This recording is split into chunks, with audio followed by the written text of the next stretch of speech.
हरे कृष्णा। आप सभी का फिर से स्वागत है। हम ब्रह्म संहिता के अंतिम चरण तक पहुंच गए हैं। आज हमारा लास्ट सेशन है ब्रह्म संहिता का। तो चलिए हम शुरू करते हैं आज का ये सेशन। ओम अज्ञानतिमिरन्धस्य ज्ञानाञ्जनशलाकया चक्षुरुन्मीलितं येन तस्मै श्री गुरुवे नमः। नमो विष्णुपादाय कृष्णप्रेष्ठाय भूतले श्रीमते भक्तिवेदांत स्वामिनिति नामिने। नमस्ते सरस्वती देवे गौरवाणी प्रचारिणे निर्विशेष शून्यवादी पाश्चात्य देशतारिणे। जय श्री कृष्ण चैतन्य प्रभु नित्यानंद श्री अद्वैत गदाधार शिवासादि गौर भक्तवृंद। हरे कृष्णा कृष्णा कृष्णा हरे हरे, हरे राम राम राम हरे हरे।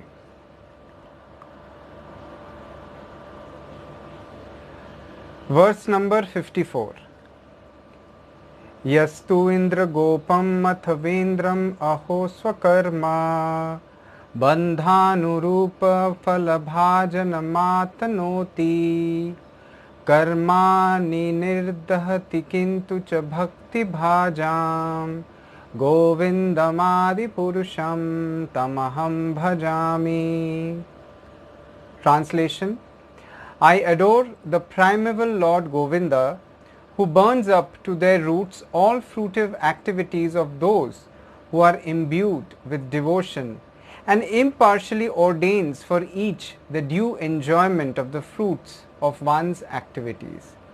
Of all those who walk in the path of work in accordance with the chain of their previously performed works, no less in the case of the tiny insect that bears the name of Indragop than in that of Indra, king of the Devas. Hindi में अनुवाद।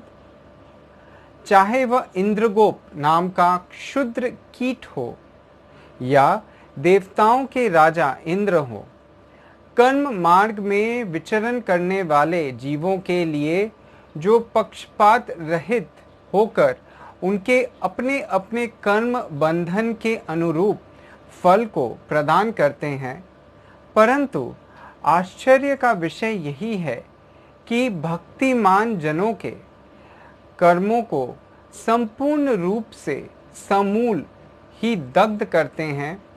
उन आदि पुरुष श्री गोविंद का मैं भजन करता हूँ। कर्म के मार्ग पे जो कर्म कांडीय लोग कर्म पर विश्वास रखते हैं, एवं बहुत सारे ऐसे लोग हैं जो आप सुनेंगे कि वो बोलेंगे कि मैं जो कर्म करूँगा उसी का फल मिलेगा। लेकिन तीन प्रकार के ये जो कार्य हम करते हैं वो तीन प्रकार के होते हैं। एक है कर्म, एक है अकर्म और एक है विकर्म। कर्म है वो सारे कार्य जो शास्त्र के अनुसार होता है, उसका कुछ ना कुछ आपको अच्छा पुण्य फल मिलता है। ऐसे बहुत सारे शास्त्र में कार्य दिए गए हैं जो आप शास्त्र के अनुसार अगर करेंगे तो उसको कर्म बोलते हैं, उसका आपको कुछ ना कुछ फल मिलता है। दूसरा है विकर्म, जो आप शास्त्र के विपरीत होके जो कर्म करते हैं उसका जो फल मिलता है वो पाप कर्म हो सकता है या खराब फल मिल सकता है, ऐसा बोल सकते हैं, तो उसको कहते हैं विकर्म। इसके अलावा एक और किस्म का कार्य है जिसको कहते हैं अकर्म। अकर्म ऐसे कार्य हैं जिसका आपको न तो अच्छा फल मिलता है न तो बुरा फल मिलता है, न तो पुण्य है वो न पाप है वो। अभी आपका सवाल ये हो सकता है तो फिर ये कार्य करने का मतलब ही क्या है जिसका न तो कोई फल है, ऐसा हो भी सकता है क्या? अवश्य ये हो सकता है अगर हम भक्ति में कार्य करें, अगर हम लोग सब कुछ कृष्ण को केंद्र करके जब करेंगे तब वो जाके अकर्म कहलाएगा, क्योंकि भगवान के लिए किया गया कार्य भगवान उसमें से, जैसे इसमें बोला गया है कि सारे कर्म फलों को, चाहे वो अच्छा फल हो या बुरा फल हो, उसको विनष्ट कर देते हैं, जला देते हैं। वरना कुछ ना कुछ अगर आप अच्छे कर्म करें या बुरे कर्म करें उसका फल भोगने के लिए आपको वापस इस जड़ जगत में आना ही पड़ेगा। तो अकर्म का एडवांटेज ये है कि आपको ना तो अच्छा फल मिलता है ना तो बुरा फल मिलता है। फल रहित कार्य उसको कहा जाता है। जब आप वो करते हैं तब आप, एक तो है कि भगवान की संतुष्टि के लिए वो चीज़ कर रहे हैं, और दूसरा ये है कि उससे आपको कुछ भी फल नहीं मिलता है और इससे आपको वापस इस जड़ जगत में आने की आवश्यकता नहीं रहती है। तो ये वो कौन है जो कर्म के मार्ग पे जो चलते हैं, उनको उनका जो कार्य रहता है उसके अनुसार फल कौन देता है? यहाँ ब्रह्मा जी कहते हैं कि वो स्वयं कृष्ण ही हैं जो सभी को अपने कार्य के अनुसार उनका फल नियुक्त करते हैं, उनका फल देते हैं। लेकिन जो भक्त हैं उनके सारे फलों को, कार्य के सारे फलों को वो विनाश कर देते हैं। सर्वधर्मान परित्याज माम एकम शरणम व्रज अहम त्वम सर्व पापेभ्यो मोक्षयिष्यामि मा शुच। भगवान भगवत गीता में भी कहते हैं कि सारे ये जो धर्म हैं, अनगिनत किस्म की चीज़ों के बारे में शास्त्र बताता है, लेकिन शास्त्र का सारांश, शास्त्र का अगर आप सार लेंगे, वो सार है भगवान की संतुष्टि, भगवान की प्रीति विधान के लिए कार्य करना, भगवान की सेवा में नियुक्त होना। जब हम उस चीज़ को करते हैं तो भगवान कहते हैं कि ये सारे धर्मों को तुम त्याग करो, त्याग करके माम एकम शरणम व्रज, सिर्फ केवल और केवल मेरे शरण लो। जब मेरी शरण लोगे तो मैं तुमको सारे पापों से मुक्त करूंगा। ऐसा भगवान गारंटी देते हैं भगवत गीता में। भगवान एक और चीज़ कहते हैं कि वो ये जो सबको फल देते हैं उसके पीछे उनका कोई स्वार्थ नहीं रहता है, या ऐसा कहा जाता है कि वो निष्पक्ष होके ये सारे फलों को प्रदान करते हैं। समूहम सर्वभूतेषु न मे द्वेषो न अस्ति प्रिय ये भजन्ति तुमाम भक्त्या मयि ते तेषु चापि अहम। भगवान कहते हैं भगवत गीता में कि मैं निष्पक्ष होके सभी को अपने कार्यों का फल देता हूँ, परंतु जो मेरे भक्त बनते हैं, जो मेरी भक्ति में सेवा में नियुक्त होते हैं, वो मुझे अत्यंत प्रिय होते हैं। वरना बाकी सब लोगों के लिए मैं निष्पक्ष होके, ना तो कोई मेरे लिए प्रिय है, ना तो किसी से मेरा कोई बैर है। मैं निष्पक्ष होके सभी को समान दृष्टि से देखता हूँ, ऐसा भगवान कहते हैं। इसीलिए अगर आप देखेंगे कि ये जो वायु है, ये जो ऑक्सीजन है जो हम इनहेल कर रहे हैं, जो हम श्वास ले रहे हैं, ऑक्सीजन कौन दे रहा है? निष्पक्ष होके भगवान इस ऑक्सीजन को दे रहे हैं। भगवान जल प्रदान कर रहे हैं सभी प्राणियों को। क्या भगवान कहते हैं कि नहीं, तुमको जल नहीं मिलेगा, तुमको वायु नहीं मिलेगी, आज यही तुम्हारा दंड है? नहीं, भगवान के लिए सभी प्रिय हैं। भगवान निष्पक्ष रूप से सभी को ये सारी चीज़ें प्रदान कर रहे हैं। हमारे गवर्नमेंट हमारे ऊपर टैक्स लगाता है ऑक्सीजन सिलेंडर्स के लिए, हमारे ऊपर टैक्स, या हम कुछ रुपए देके हमको एक बोतल पानी खरीदना पड़ता है। लेकिन ये सारी चीज़ें दरअसल कौन प्रदान कर रहा है? सारी चीज़ें भगवान प्रदान कर रहे हैं। क्या भगवान उसके लिए कुछ टैक्स आपसे ले रहे हैं? क्या आपको ये कह रहे हैं भगवान कि सिर्फ अगर मेरी भक्ति करोगे तभी जाके तुमको ये सारी चीज़ें मैं दूंगा, वरना ये सारी चीज़ें मैं तुमको नहीं देने वाला? नहीं, भगवान ऐसा कदापि नहीं कहते हैं। भगवान निष्पक्ष रूप से सभी को ये सारी चीज़ें प्रदान कर रहे हैं। लेकिन जो उनकी भक्ति के दायरे में, एक सीमा में आ जाते हैं, वो बहुत ही अत्यंत प्रिय हो जाते हैं भगवान के, और तब भगवान एक विशेष रूप से उनका देखभाल करते हैं। वो विशेष निगरानी जिसको बोलते हैं, वो भगवान रखते हैं उन भक्तों के ऊपर। तो ये है भगवान की विशेषता, और इसी बारे में ब्रह्मा जी इस वर्स में, श्लोक में बता रहे हैं। चलिए आगे के श्लोक में ब्रह्मा जी क्या कहते हैं उसके बारे में जानते हैं। 55th verse. यम क्रोध काम सहज प्रणयादि भीति वात्सल्य मोह गुरु गौरव सेव्य भावै संचिन्त्य तस्य सदृशिं तनुमापुरेते गोविंदमादिपुरुषं तमहं भजामि. Translation: I adore the primeval Lord Govinda, the meditators of whom, by meditating upon him under the sway of wrath, amorous passion, natural friendly love, fear, parental affection, delusion, reverence, and willing service, attain to bodily forms befitting the nature of their contemplation.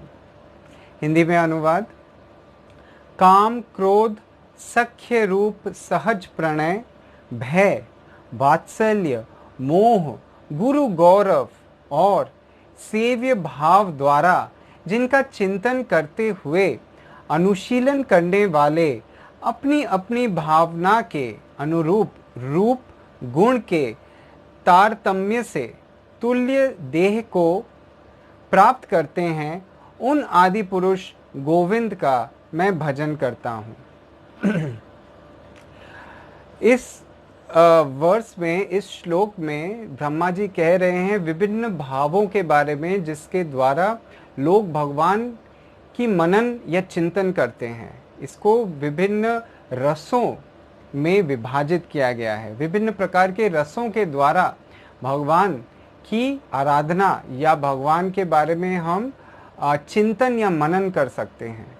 इसीलिए भगवान का एक और नाम है रसराज, रसिक शेखर. भगवान ये सारे रसों को का आस्वादन अत्यंत ही आनंद से करते हैं. सभी भक्त अपने विभिन्न विभिन्न भावों के द्वारा भगवान की सेवा करते हैं और उस भावना को, उस भावना से लिप्त रस को भगवान आस्वादन करते हैं. ऐसे 12 रस हैं जिनमें से 5 प्रमुख रस हैं, जो है शांति रस, दास्य रस, साख्य रस, वात्सल्य रस एवं माधुर्य रस. इसके अलावा और भी रस है, जैसे विभत्स रस, आश्चर्य करने वाला रस. ऐसे बहुत सारे 12 किस्म के रसों में ये भावनाओं को विभाजित किया गया है. जहाँ एक तरफ कंस जैसे दुष्ट असुर भगवान की चिंतन हमेशा 24 घंटे करता है, लेकिन वो अनुकूल भाव से नहीं करता है. वो भगवान के प्रतिकूल भाव से, भय से हमेशा चिंतन करता रहता है. भगवान का किस तरह से वो विनाश कर सकता है, भगवान को किस तरह से वो ठेस पहुंचा सकता है, इसके बारे में वो हमेशा चिंतन करता रहता है. लेकिन चिंतन तो वो करता है तो भगवान उसका भी उद्धार कर देते हैं. जो भगवान के बारे में नेगेटिव थॉट्स भी रखते हैं, उनका भी भगवान उद्धार करते हैं, उनको भी मुक्ति देते हैं भगवान. लेकिन उनको सायुज्य मुक्ति मिलता है. उनको भक्ति का ये जो रस है, भक्ति की ये जो सुंदर भावना है, वो उनको प्राप्त नहीं होता है. भगवान की सेवा करने का मौका उनको प्राप्त नहीं होता है. वो मुक्त हो जाते हैं, लेकिन ये जो चिन्मय आनंद रस है, इसको वो कभी भोग नहीं पाते हैं. लेकिन भगवान उद्धार उनका भी करते हैं.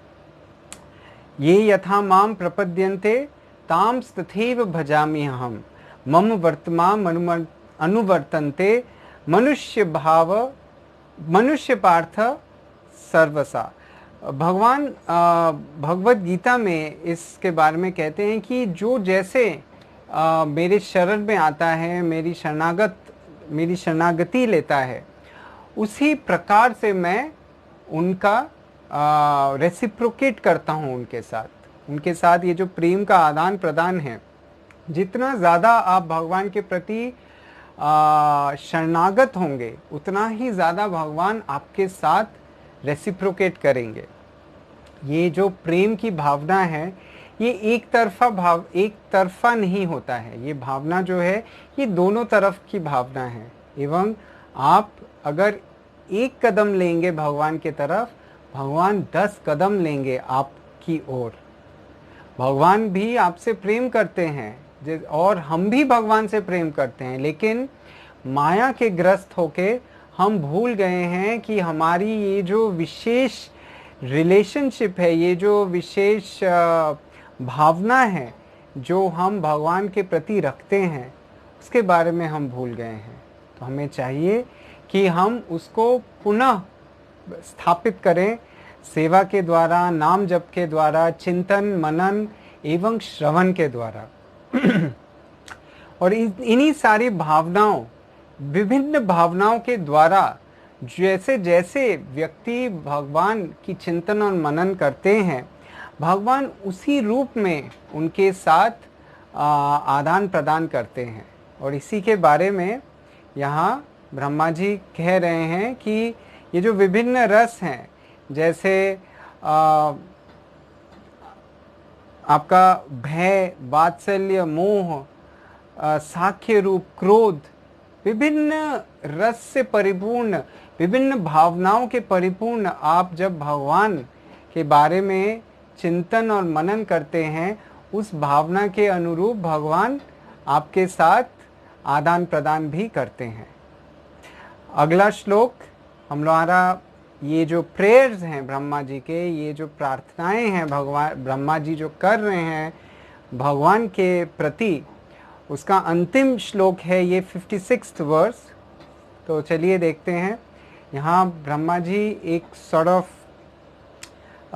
समराइज करते हैं अपनी सारी प्रार्थनाओं को, एवं वो कहते हैं, श्रेय कांता कांता परम पुरुष कल्पतरवो द्रुमा भूमि चिंतामणि गणमयि तोयम अमृतम।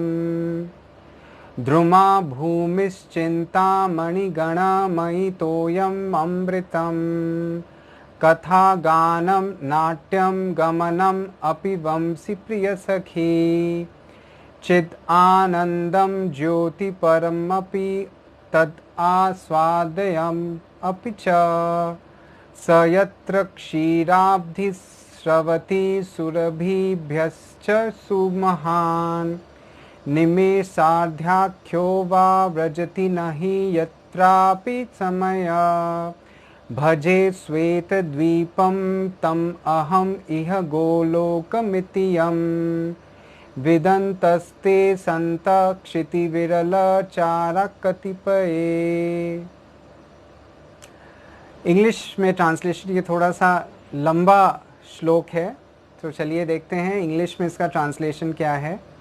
बहुत ही सरल है, समझना इसमें बहुत इन डेप्थ कुछ नहीं है, एक समरी टाइप का ब्रह्मा जी कह रहे हैं इसमें।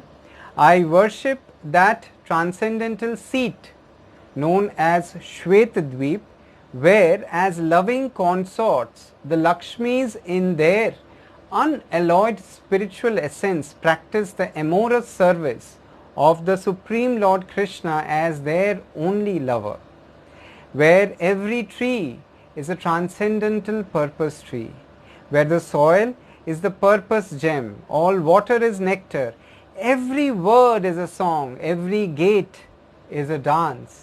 The flute is the favorite attendant, effulgence is full of transcendental bliss, and the supreme spiritual entities are all enjoyable and tasty, where numberless milk cows always emit transcendental oceans of milk, where there is eternal existence of transcendental time, who is ever present and without past or future, and hence is not subject to the quality of passing away even for the space of half a moment. That realm is known as Golok only to a very few self-realized souls in this world. Hindi में अनुवाद। जहां अप्राकृत लक्ष्मीगण कांताएं हैं, परम पुरुष श्री कृष्ण ही एकमात्र कांत हैं। वृक्ष मात्र ही चिन्मय कल्पतरु है, भूमि मात्र ही चिंतामणि अर्थात चिन्मय मणियां हैं, जल मात्र ही अमृत है, कथा मात्र ही संगीत है, गमन मात्र अर्थात चलना फिरना ही नृत्य है, वंशी प्रिय सखी है, ज्योति चिदानंदमय है, परम चित पदार्थ मात्र ही आस्वादनीय या भोग्य है। यहाँ करोड़ों करोड़ों सुरभि गायों से चिन्मय महाक्षीर समुद्र निरंतर प्रवाहित होता रहता है। वहाँ भूत और भविष्यत रूप काल का अखंडत्व नहीं है, अखंड नित्य काल वर्तमान है। अतएव वहाँ निमेषार्ध काल भी अतीत नहीं होता। उसी श्वेत द्वीप रूप परम पीठ का मैं भजन करता हूँ। उसी धाम को इस जगत में कोई कोई विरले अल्पसंख्यक साधु जन ही गोलोक नाम से परिज्ञात हैं। तो ये जो विशेष पीठ है, इसको एक पीठ स्थान कहते हैं। पीठ स्थान वो स्थान है जहाँ जाके आप या जिसके बारे में आप चिंतन और मनन कर सकते हैं, जिसके बारे में आप सदैव अपने हृदय में उसको बसा सकते हैं। It is like a meditation, एक ध्यान का जगह है वो। तो वैसे पीठ स्थान का नाम क्या है? वैसे पीठ स्थान का नाम है श्वेत द्वीप। इस श्वेत द्वीप को ब्रह्मा जी कहते हैं कि कुछ चुनिंदा जो भक्त हैं, जो विशेष विशेष भक्त हैं, उसको गोलोक के नाम से भी जानते हैं। आप भी उसको गोलोक के नाम से जानते हैं, है कि नहीं? तो आप भी इन विशेष व्यक्तित्वों में जिसके बारे में ब्रह्मा जी कह रहे हैं, उनमें से एक हैं। अगर आप इस विशेष पीठ स्थान को गोलोक के नाम से जानते हैं तो। और हम पहले भी चर्चा कर चुके हैं, ब्रह्मा जी ने कहा है कि वहाँ की विशेषताएं कई हैं। वहाँ पे अनगिनत कल्पवृक्ष हैं, वहाँ की जो भूमि है वो चिंतामणि मणि से बना हुआ है, ऐसे धूल मिट्टी या पत्थर से नहीं बना हुआ है। हर एक चीज़ मणिमय है, हर एक चीज़ प्रज्वल है, प्रज्वलित है सब कुछ। वहाँ की सारी लक्ष्मी स्वरूपा सखियाँ अपने एकमात्र प्रेमी कृष्ण की सेवा में सदैव नियुक्त हैं। असंख्य सुरभि गायें हैं जो अपने थनों से दुग्ध को निरंतर गिराती हुई आसपास चारों तरफ जैसे दूध का एक समुंदर बना दी हैं। श्वेत द्वीप एक द्वीप है, उसके इर्द गिर्द बिल्कुल दूध ही दूध प्रवाहित हो रहा है। हमारे जैसे यहाँ का समुद्र नमकीन पानी का है वैसा नहीं है, ये क्षीर का सागर है, ये दुग्ध का सागर है। और वो दुग्ध आ रहा है अनगिनत सुरभि गायों से। एवं वहाँ एक और विशेष विशेषता है, वो ये है कि समय वहाँ बिल्कुल अलग है। हमारे यहाँ इस जड़ जगत में समय चलता रहता है, समय व्रज होता रहता है, हमेशा ही उसमें परिवर्तन आता रहता है, वो ठहरा नहीं है समय।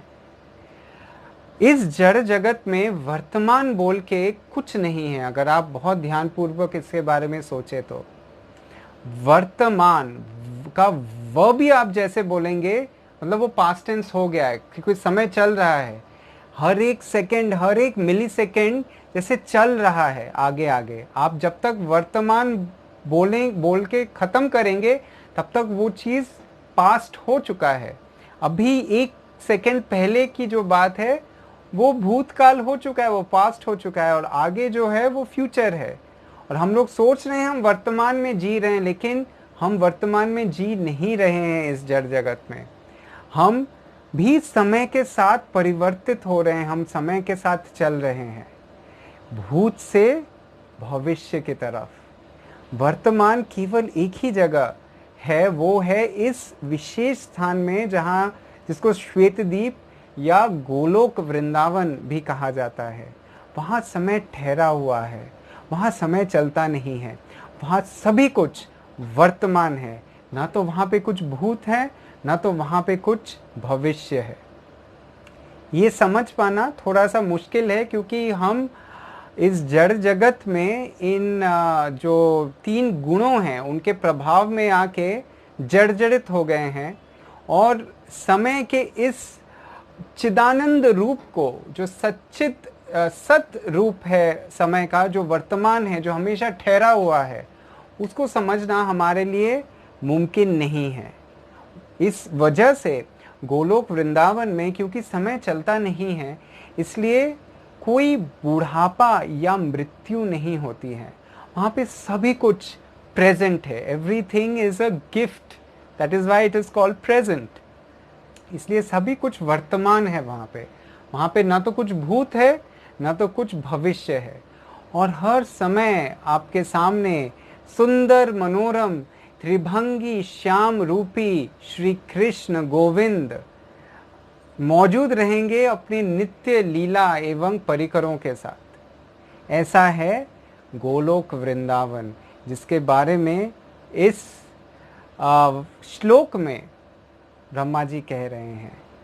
इसी के साथ ब्रह्म संहिता की ये जो विशेष चैप्टर है, 5th चैप्टर, इसका जो ये भाग है जिसको हम ब्रह्म संहिता या ब्रह्मा जी के प्रेयर्स के नाम से भी जानते हैं, वो यहीं समाप्त होता है। आगे जैसे हमने पहले चर्चा किया था, ये शुरुआत कैसे हुई थी? ये शुरुआत हुई थी जब ब्रह्मा जी की सृष्टि हुई थी भगवान के नाभि से निकले हुए कमल फूल से, एवं ब्रह्मा जी को कुछ भी समझ में नहीं आ रहा था, एवं फिर वो तपस्या किए एवं बांसुरी की ध्वनि के द्वारा गायत्री मंत्र प्रदान करके ब्रह्मा जी को विशेष ज्ञान देते हैं भगवान।